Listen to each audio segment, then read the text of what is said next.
মাশাআল্লাহ, আমার পিৎজার ডোটা কত সুন্দর ফুলে উঠছে, দেখলেই বুঝতে পারবে।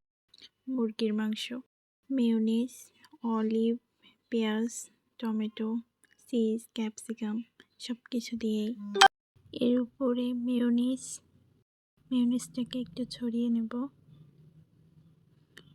সব জায়গায় ঠিকঠাকভাবে ছড়িয়ে দেব।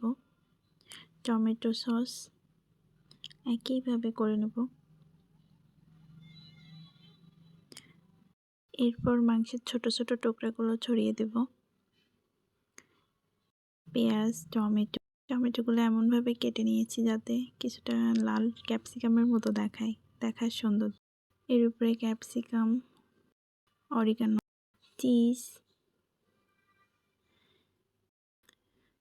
অলিভ সব কিছু ছড়িয়ে দিচ্ছি।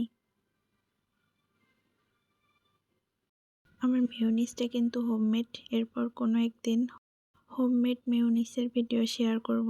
দেখতে দেখতে পিৎজা হয়ে গেছে। দেখুন কতটা লোভনীয়, মাশাআল্লাহ, খেতেও মজা।